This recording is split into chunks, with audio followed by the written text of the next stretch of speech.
তুই তুই খুব বোঝা দাদা। তুই আমার বেলুনটা কেন ফাটালি বল? পাগলা, ওটা আমি আবার কখন ফাটালাম?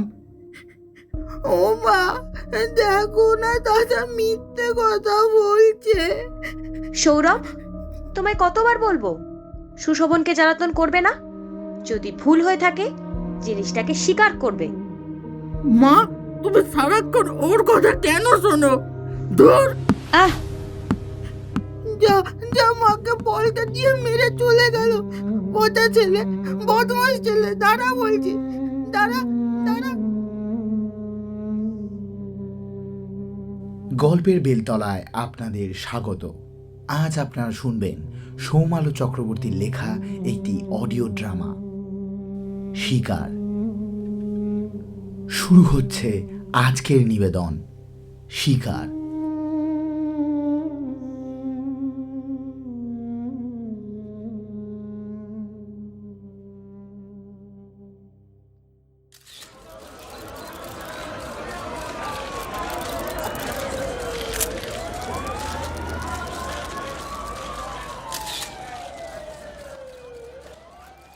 স্যার, হ্যাঁ, না আপনি এত তাড়াতাড়ি চলে এলেন ডেড বডিটার কাছ থেকে? না আসলে লাঞ্চটা আজকে একটু হেভি হয়ে গিয়েছিল, তারপরে এরকম একটা disturbing dead body. By the way, doctor Chowdhury এসেছেন। কিছু বললেন? প্রেডিক্ট করলেন 4 থেকে 5 ঘন্টা আগে খুনটা হয়েছে। আর সার্চিং ডিপার্টমেন্ট? খোঁজার মধ্যে মার্ডার করার ওয়েপেনটা স্বাভাবিকভাবেই কোথাও লুকিয়ে রাখা হয়েছে, অর্থাৎ পাওয়া যায়নি। আর শরীরটার এমন বিচ্ছিরি অবস্থা যে বলা যাচ্ছে না মার্ডারটা করেছে কি দিয়ে। বলছি, ডেড বডির বয়স কত হবে? টিনেজার। I C. ইন্সপেক্টর, আরে অসিত, বলো, কিছু পেলে? বাড়ির পিছনে জানালা বরাবর পুকুরের ধারে এই টেপ রেকর্ডারটা পড়েছিল।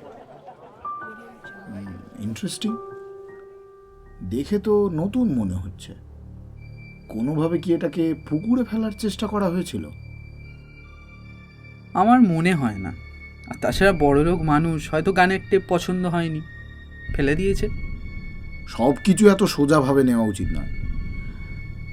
আমার সিক্স সেন্স বলছে হয়তো এতে এমন কিছু একটা আছে যা সাহা ইন্ডাস্ট্রির ভবিষ্যৎ নির্ণয় করতে পারবে।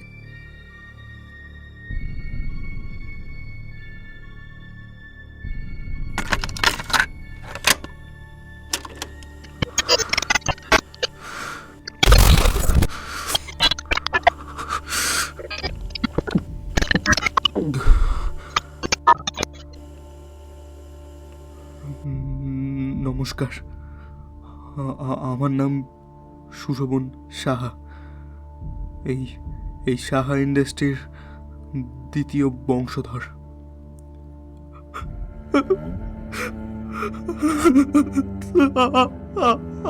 আমার প্রচণ্ড কষ্ট হচ্ছে। আমি থাকতে পারছি না। আমার প্রচণ্ড কষ্ট হচ্ছে। আমি আমি হয়তো আর বাঁচব না। ঠিক করেনি, কেউ ঠিক করেনি। ভগবান সবাইকে নরকের যন্ত্রণা দেবে। ওই ওই ওই পিশাচটা আমাকে মেরে ফেলবে। আমি যা করছি ও আমাকে বাঁচতে দেবে না। আমি আগে ভয় পেতাম না। আমি আগে ভগবানকে ভয় পেতাম না, কিন্তু এখন আমি পারছি না। আমার ভয় লাগছে। আমি রাতে ঘুমোতে পারি না। আমি আজ থামবো না। আমি আজ সবটা বলে দেবো, সবাইকে সবটা জানিয়ে দেবো। জানি আমার ক্ষমা জুটবে না। ভগবানের অভিশাপে ওই পিশাচের হাতেই আমাকে মরতে হবে। কিন্তু না, আমি আমি ঘুমোবো, আমি ঘুমোবো, আমি শান্তিতে ঘুমোবো। ঘটনাটি ঘটে আজ থেকে 3 সপ্তাহ আগে। তারিখটা ছিল 12/2/2016। আমি ছিলাম 2nd ফ্লোরে, বিছানার ওপর বসে হাইট অ্যান্ড ডিস্টেন্সের অঙ্ক সলভ করছিলাম। আমি ব্রিলিয়েন্ট স্টুডেন্ট, ওই পিশাচের মতো নয়। সেদিন কোনো অঙ্ক আমার খাতার বাইরে যায়নি। কিছুক্ষণের মধ্যেই আমার কানের যন্ত্রণা শুরু হলো। একটা কর্কশ গলা চারিদিকে যেন থালা বাসন ছুঁড়ে ফেলে দিচ্ছে, যেন ফার্স্ট ফ্লোরেতে ভূমিকম্প সৃষ্টি হয়েছে। সময় নষ্ট করিনি, একটুও সময় নষ্ট করিনি। তবুও ভাবি, আর একটু যদি আগে আসতে পারতাম, আমার মা মাটিতে পড়ে থাকা রক্তের ওপর শুয়েছিল। এতক্ষণ পরে বুঝতে পেরেছিলাম রক্তটা আমার মায়ের মাথা থেকে বেরোচ্ছে, আর সামনে দাঁড়িয়ে আছে ওই পিশাচটা। তার হাতে ফ্রান্স থেকে আনা সেই শোপিসটা। তখনই একবার মনে করেছিলাম এই আমার দাদা। কারণ মনের ভেতর জিজ্ঞাসা তুলেছিল, এই ছেলেটা সে তার মাকে কিভাবে মারতে পারে? শিক্ষা শরীরে শক্তি জাগাতে পারে না, তাই আমার মারা ঘুষিটার পরেই আমার দুর্বল শরীর ওর মার সহ্য করলো। আমাকেও মেরেই ফেলতো। কিন্তু সেই সময় ডাইনিং রুমের কাউচ থেকে উঠে দাঁড়ালো আমাদের চেনা একজন অ্যাডভোকেট। তাকে আটকালো আর আমার কাছে এসে বিজনেসের 5% অর্থাৎ 10 কোটি টাকার লোভ দেখালো। আমার মাথায় তখন কিচ্ছু ঢুকছিল না। আমার প্রচণ্ড পরিমাণে কষ্ট হচ্ছিল, কিন্তু সবটা বুঝতে পেরেছিলাম। বাবা মরে যাওয়ার পরে আমার মা একা হাতে আমাদের ডিজাইনিং কোম্পানিকে দাঁড় করায়। ক্লাস 9-এ ফেল করার পর থেকে মায়ের কাছে প্রতিনিয়ত বকুনি শুনতে হতো দাদাকে। ও আর পড়তে চাইতো না, প্রতিদিন ঝগড়া, অশান্তি। কিন্তু আমার মা আমাকে বড্ড ভালোবাসতো।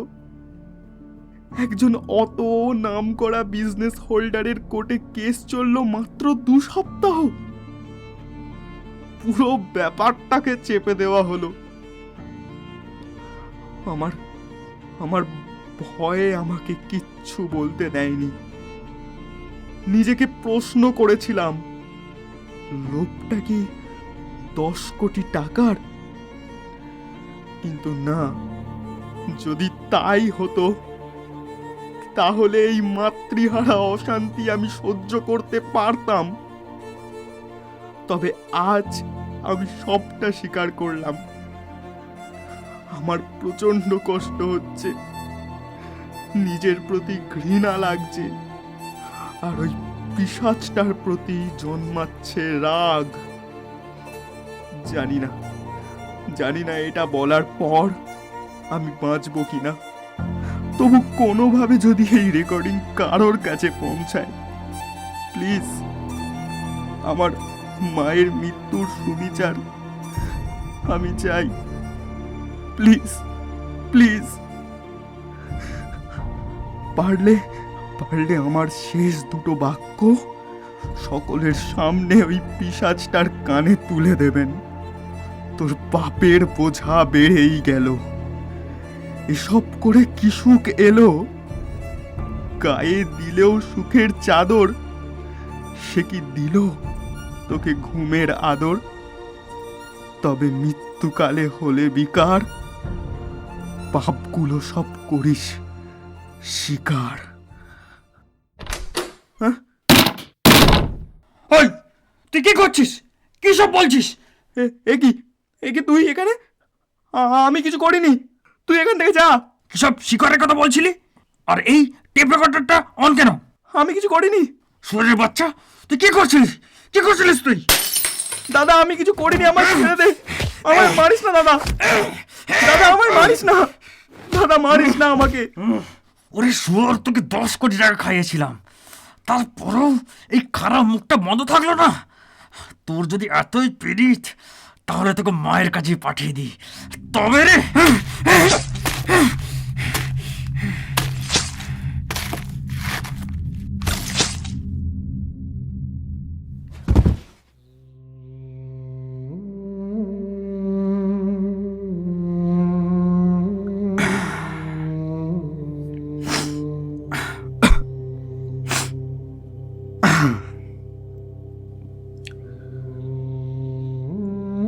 নমস্কার, আমার নাম সুশোভন সাহা। এই সাহা ইন্ডাস্ট্রির একমাত্র বংশধর, থুরি মালিক।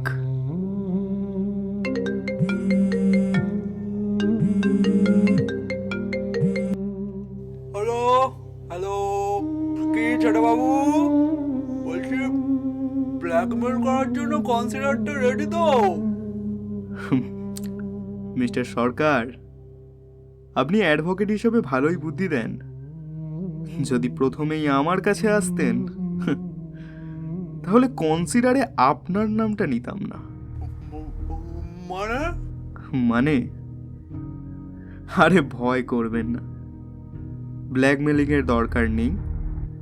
ওই 5% আপনিই রাখুন, আর যদি কম পড়ে তাহলে মনে রাখবেন, কনসিডারের স্ক্রিপ্টটা আমি খুব ভালোই লিখেছি।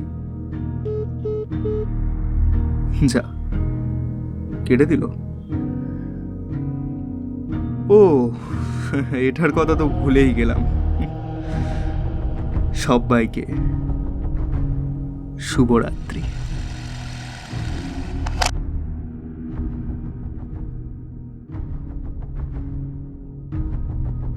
গল্পের বেলতলায় বসে আজ আপনারা শুনলেন সৌমাল্য চক্রবর্তীর লেখা একটি অডিও ড্রামা শিকার। আজকের নিবেদনে বিভিন্ন চরিত্রে ছিল সোহিনী, কুণাল, সৌমলিন, সৌমাল্য এবং দিব্যেন্দু। এডিটিং এবং পোস্টার ডিজাইনে সৌমাল্য ও কুণাল। শুনতে থাকুন, সঙ্গে থাকুন গল্পের বেলতলায়, যেখানে কেবল শ্রোতারাই আসেন। শুভরাত্রি সবাইকে, ভালো থাকবেন।